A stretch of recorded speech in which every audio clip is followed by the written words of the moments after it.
Assalamualaikum warahmatullahi wabarakatuh.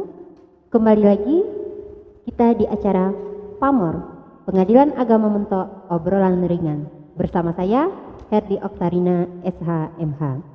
Pada kesempatan kali ini kita akan membahas mengenai isbat nikah atau yang sering dikenal dengan pengesahan nikah. Pengesahan nikah ini bukan hanya dilakoni oleh masyarakat yang parubaya, melainkan pasangan-pasangan muda ikut serta di dalam barisan ini. Untuk membahas persoalan itu lebih lanjut, telah sedari tadi hadir bersama kita narasumber yang mulia Ibu Naila Sara Hasniyati SHI MSI. Mari sahabat PAMOR kita sapa bersama. Selamat siang Ibu. Selamat siang. Bagaimana kabarnya Bu? Alhamdulillah baik. Silakan disapa Bu, sahabat Pamorian sekaligus perkenalan secara singkat. Sahabat Pamorian sekalian, mungkin kita perkenalan dulu ya. Saya Naila Sara Hasniyati, SHI MSI. Saya Hakim Pengadilan Agama Mentok gitu.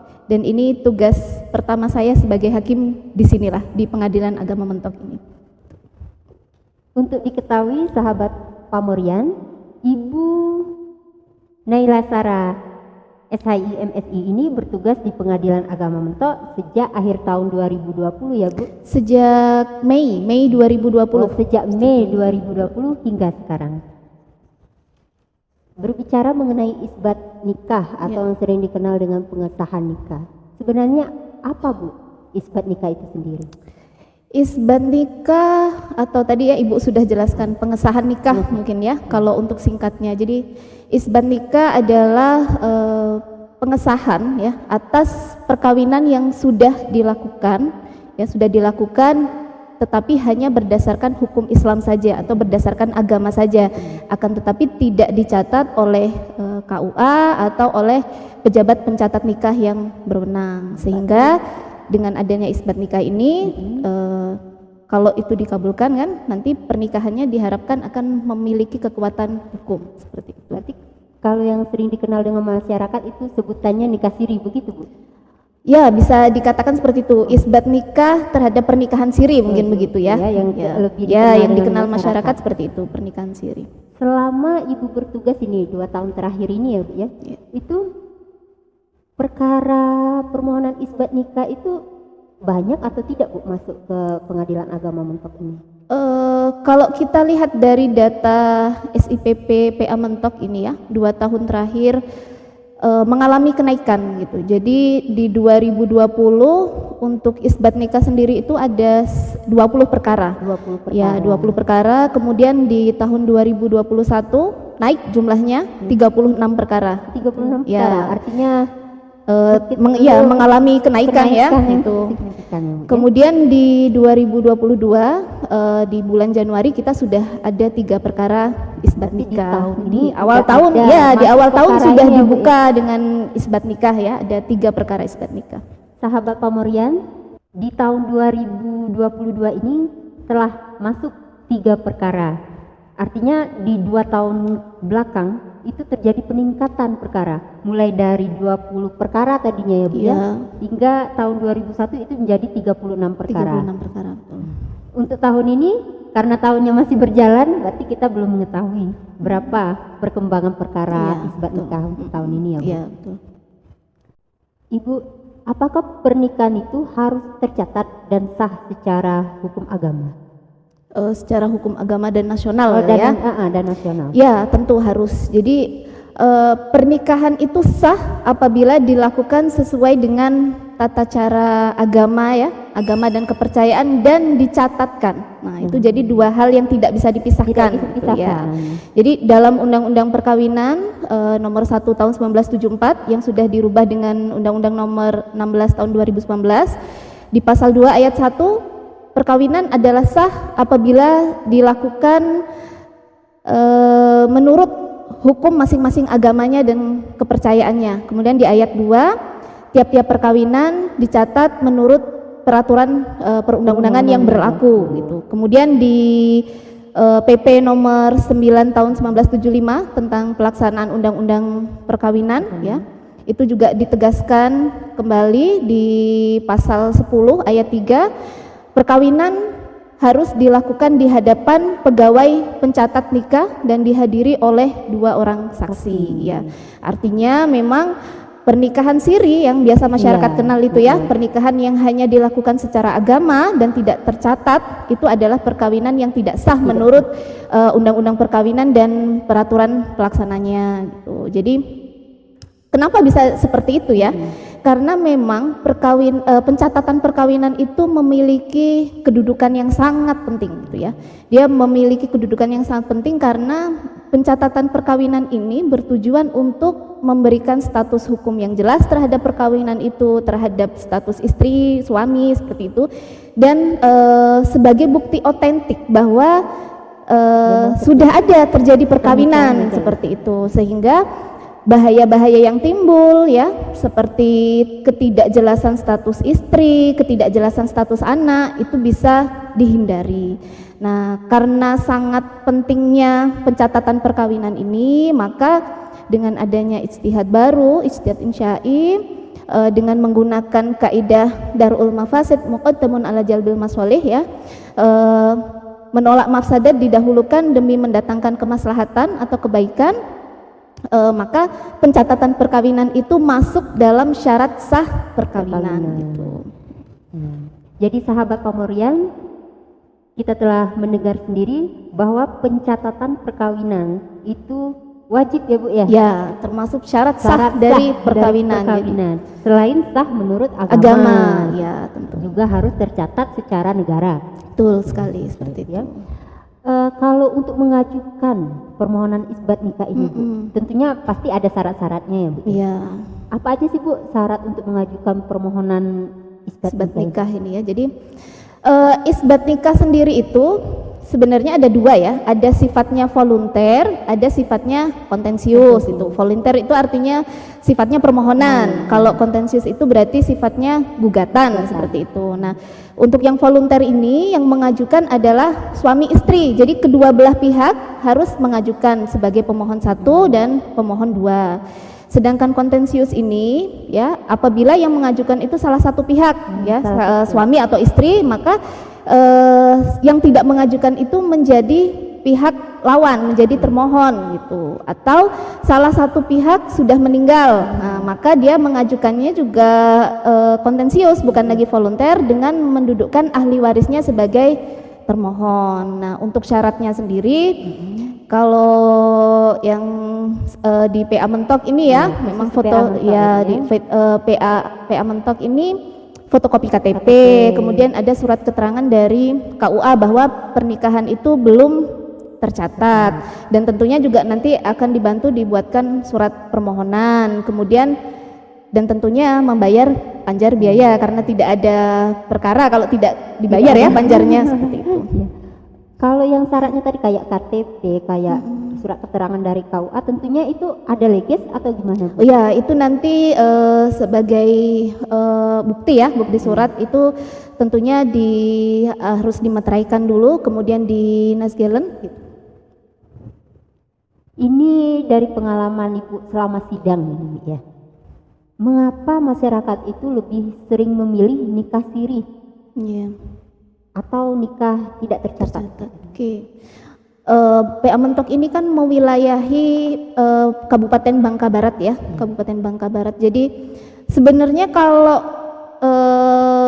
dari saya mulai sidang ya, dari 2020 itu ya sampai sekarang, itu sebenarnya masalahnya itu satu, masyarakat itu kurang sadar hukum gitu, kesadaran hukumnya itu rendah ya, mereka itu malas mengurus administrasi, kemudian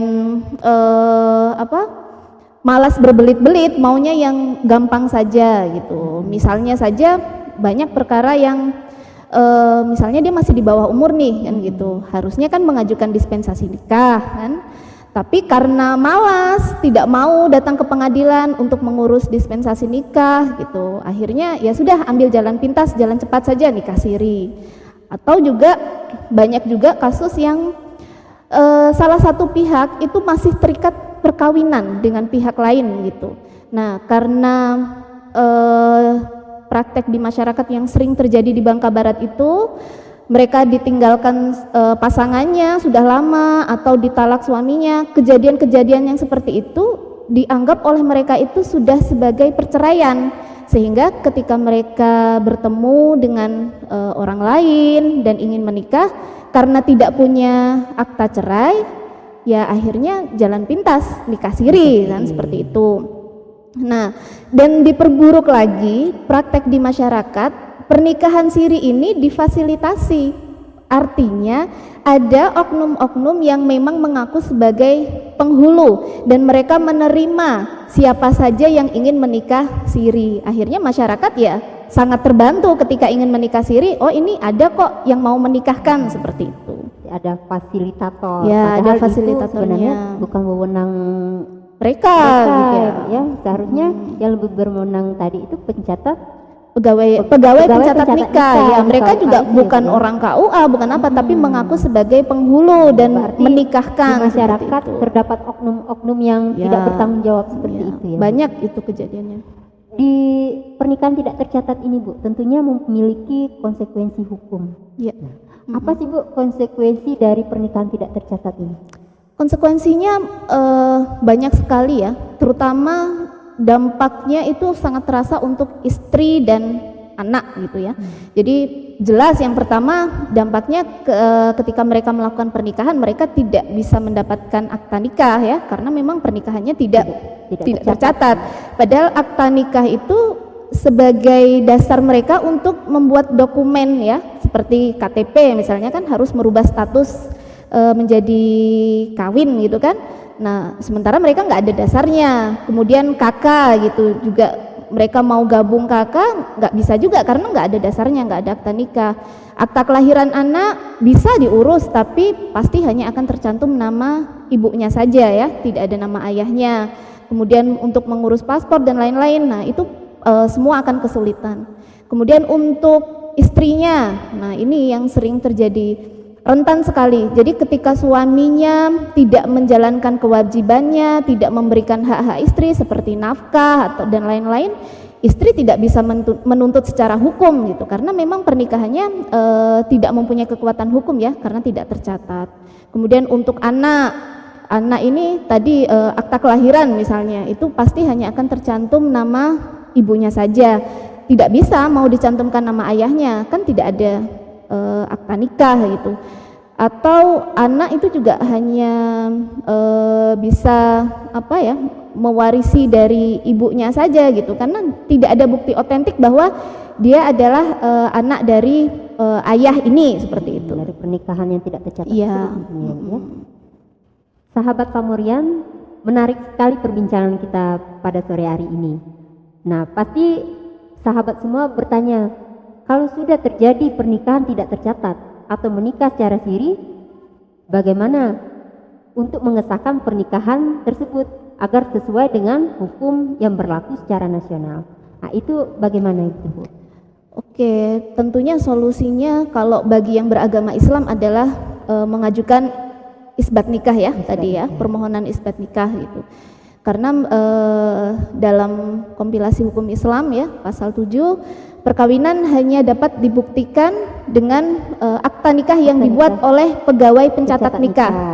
Dalam hal tidak bisa perkawinan tidak bisa dibuktikan dengan akta nikah, maka dapat mengajukan permohonan isbat nikah ke pengadilan agama. Nah, tapi ya isbat nikah itu tidak semuanya bisa diajukan isbat nikah, tidak. Jadi isbat nikah itu hanya terbatas dalam beberapa hal. Yang pertama adanya perkawinan untuk penyelesaian perceraian. Jadi dia nikah siri nih ya, nikah siri kemudian ingin bercerai, nah itu bisa diajukan isbat nikah dan cerai secara bersamaan gitu ya. Itu nanti salah satu pihaknya didudukan sebagai lawannya gitu ya, itu dalam bentuk kontensius gitu, dalam bentuk gugatan.